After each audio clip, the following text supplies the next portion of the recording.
the authors who claim not to be from this planet, one of the things they said in the book that was really profound. Roll that back a second. What's going on there? They're not from. They're not like, they don't view themselves as human, right? So they think of themselves like on another dimension. Just them and not everybody else, or they think everybody else is from a just them. I don't know if I can answer that question, but they themselves anyway. So that's the first that's the first challenging thing for me when I'm reading the book. But they said when you if you want to create more money, think about the feeling that you want the money to give you, right? Mm-hmm. And then go get that feeling.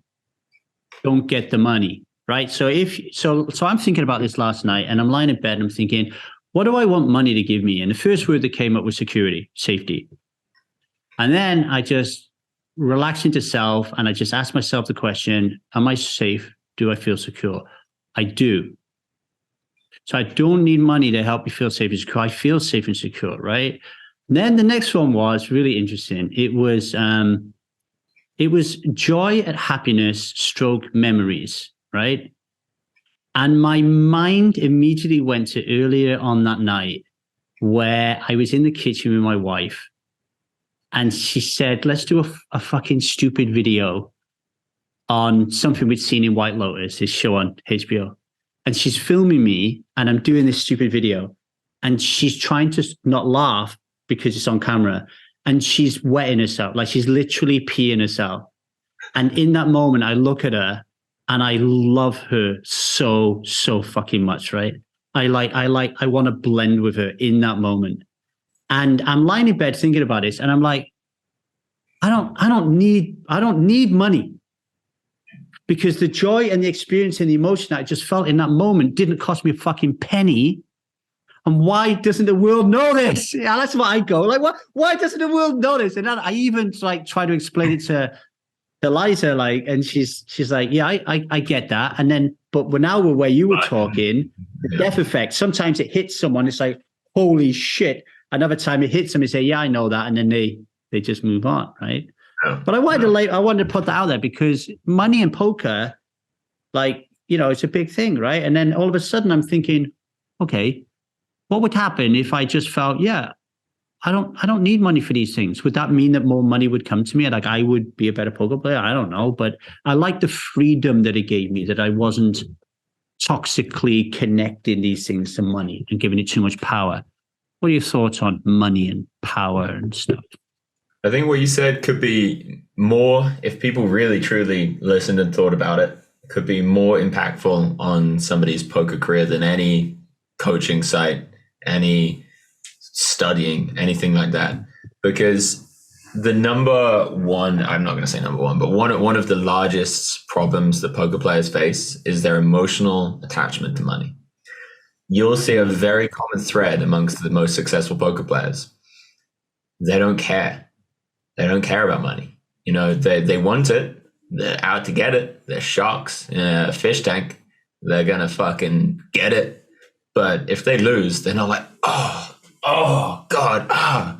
And I see it sometimes if I'm watching a streamer, you know, they have a bad beat and they go, oh, and it really hurts them. It really hits them. And I'll see it sometimes in myself if I'm not in the right mindset. You know, I'll lose something. I'm like, oh, that is exactly what stops people from getting rich. Now, I think having the desire to be a rich bitch is perfect. In fact, I was interviewing a guy yesterday. He's potentially going to be a content manager for me, amongst other things. And one of my questions was, like, do you want to be rich? And he snapped, just went, yeah. And I was like, good. That is perfect.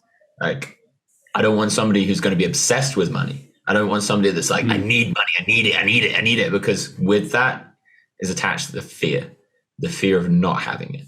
That desperate need, it's rife amongst the population because we've been brainwashed into thinking that money thing is what we need. But it's not. It's the things that you said. We need stability. We need safety. We need love. And we can get that fucking anywhere. We exist in a state of love, but we just forgot it. We exist in a state of stability, but we've just forgotten it. Now that's a deep metaphysical claim, because if you're a materialist atheist kind of person, you're like, well, what if you're being fucking, I don't know, mugged in a street? You know, it's safe then. And it depends if you believe that there's something deeper than the human. But if you don't, then fair enough. But the point is, if you have an attachment to money, you're not going to get it. You're not going to get anywhere near as much as you possibly could. But if you have that desire, that knowing, yeah, I'm going to make loads of money. And that, to go back to one of your earlier questions, like when you meet somebody that just gets it, somebody that just is like a machine for poker, some of the students, they're like, yeah, I'm going to make millions. That's it. That's perfect. And for me, that's the mindset I have. I'm going to be the future equivalent of a billionaire. I feel it. It's not a belief. I just feel it. And it's not that I want anything else. Like if somebody gave me $1 billion now, I don't know if I'd change anything about my life, but I'd have more money to be able to go out and do some fucking cool shit in the world. Like fucking try and change the world and help other people. That'd be fucking awesome. But for a lot of people, you'll see on Twitter, I love asking people about money. I love challenging people's perceptions of money. People will kill for $10,000. Like I like to ask questions like, would you press a button that would kill a random person in the world for $10,000? Yeah. A lot of people say, yeah. A lot of people fucking love the idea. In fact, that was actually Mr. Beast's question, but like stuff like that, like loads and loads of questions like that. And people will do some fucking terrible things for money, like terrible things for money. That's what I love about poker Twitter. The polls, they're completely anonymous. So you really get to understand what people want and why people think that way. And the most successful people that I have in my circle, they don't have that clinging energy. And a lot of people will look at them and say, well, of course they don't. They're rich. But perhaps I challenge those people out there that think that. Perhaps the reason that they're rich is because they didn't have that clinging. Like when I first got into poker, I remember going from $50 to fucking $60,000 in like a year and a half.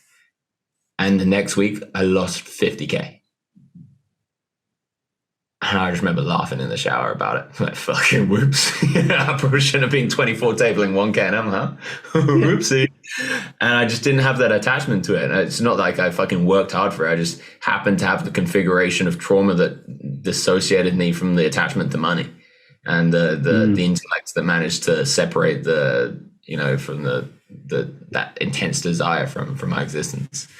But anybody can get there. Anybody can look inside right now. They could pause this video or wait until the video's over and then pause it and then look inside themselves and say, how do I feel if I visualize a life where I have no money? How do I feel about that? Do I feel scared? Do I feel like, will people judge me? Will I feel like less of a person? And now let's imagine a life where I have billions of dollars. How do I feel about that? Is it this nervous, anxious excitement and attachment and clinging? Well, okay, let's maybe talk to those emotions. Let's find out where they come from.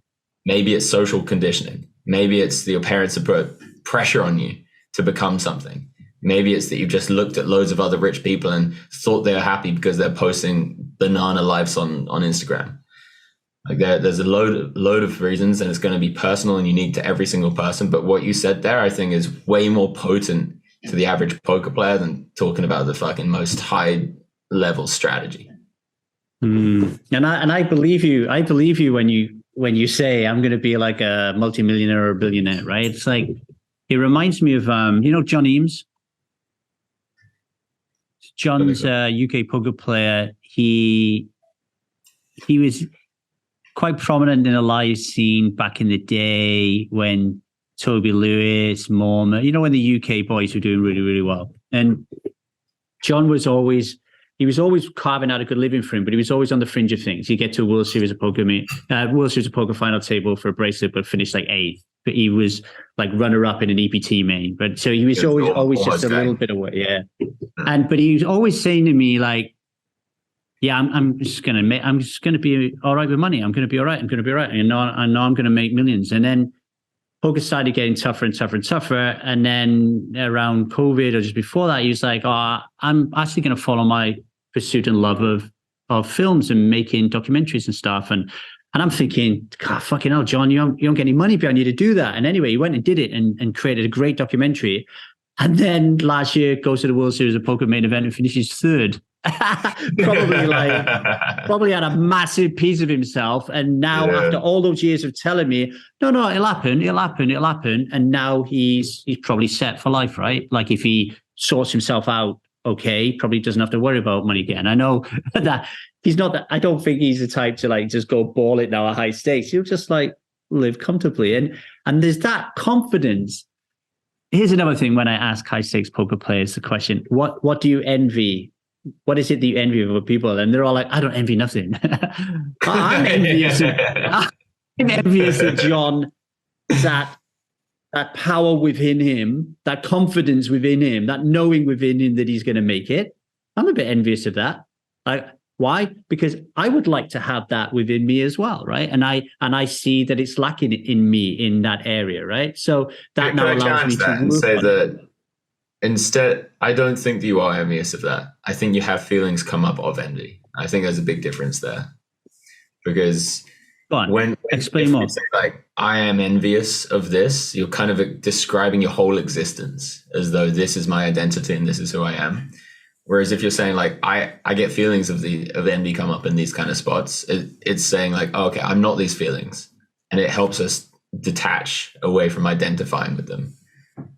Yeah. So, if when I wanted to be a poker player, if a friend of mine wanted to win, I would be envious because I also would like to win that, but it wouldn't be a greater, deeper meaning to it. Yeah. Perhaps when I asked the question, actually, I think there's a little worry and fear around like envy's like jealousy. Mm-hmm. Like I'm jealous of Charlie or I'm jealous of John, which I think is very different to, oh my God, I'm envious of that fucking gong. I'd love to have that gong. Do you know what I mean? Like something like that. But yeah, I think money's super important. When I tried to be a professional poker player, one of the reasons it blew up in my face was because it was all about money in a very negative, unhealthy way. I was the one screaming, shouting at people, like losing my shit, playing with money that I was scared to lose. The feeling to be able to go into a game knowing that you're super bankrolled and it really doesn't matter if you win or lose must be so nice. Yeah, it's nice. I mean, you'll still see people that are super bankrolled and they're still shitting themselves at the table. You know, so it's more about mindset than circumstance. Like you'll see when Bryn Kenny won that £1 million buy-in tournament, he was not bankrolled. I was there with his mum. I was there with his mum. He was flying on the seats of his pants. Yeah. Yeah. He wasn't bankrolled for that tournament, but he went in and he was like, yeah, I'm going to win this tournament. And he did. I mean, he came second, but he got the most money. But it was he got the money. It was a brilliant show of if anybody does believe in manifestation, which, as I'm sure you know, many of the top poker pros in the world secretly believe in it, but don't tell people. Like loads of like insane amounts of them believe in it, but don't tell people. That, if you were to believe in it, would be a ridiculously good show of manifestation, because he went from months before being like, I'm going to win this tournament, I'm going to win this tournament, I'm going to win this tournament, I'm going to win this tournament, and then puts in like a third of his bankroll. He's so confident he's going to win it, like bets loads of side bets that he's gonna beat other pairs of people with him and Carrel, and then wins every fucking hand. Like the amount of run good he got, he probably ran like fucking like 10 sigma, you know, like outside of the normal distribution. It was insane how well he ran, just winning fucking flip after flip after flip after flip. And yeah, kudos to him. He had the mindset. If you believe that there's a metaphysical pull on reality, that was one of the things I got out of Lip Barree's interview with Lex Freeman that surprised me when she was like, she started going all good. No, to herself, she was like, I won when I won the San Remo EPT main event, there was a voice that told me I was going to win it, and my super rational, logical self was like, that's bullshit. But now I'm kind of like, no, I'm open to that now. Like that happened to me and something else happened to me, and I'm starting to think that I actually don't really know everything that I think I know. And I think what I took away from that is is a lesson, is a reminder that it's okay to have strong beliefs, but it's also okay to be able to change them, right? Like, and to be, and it's not easy, but to be open to listening to somebody else and then test tweaking and polishing your paradigms, I think is not a bad strategy, right? Isn't it Charlie, crazy how many people fucking secretly believe in metaphysical things, but just never will say it publicly? It's probably status, right? Which is like, we could do a whole episode on fucking status, right? I mean, like, it's been what we've been talking about today. Like, status is there undercover. Like, we don't wear our stripes on our sleeve, but when you're at a poker table, like, yeah, me and Liza watched a show last night. Awesome.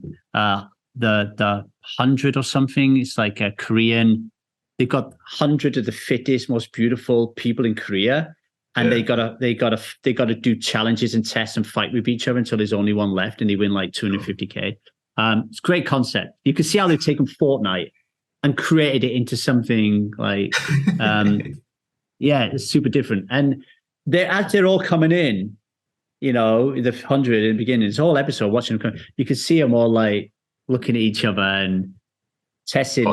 He's better than me. I'm better. Yeah. And we do that in life, don't we? Anyway, Charlie, we're up to the hour. I'm sure you got lots of things to do. We didn't come up with a list like Brendan Bouchard and, the High Performance Podcast, but I'm sure people listening to this would get a lot out of, some of the things that we feel would be really helpful to be a professional poker player. What do you think? I think I love talking to you, dude.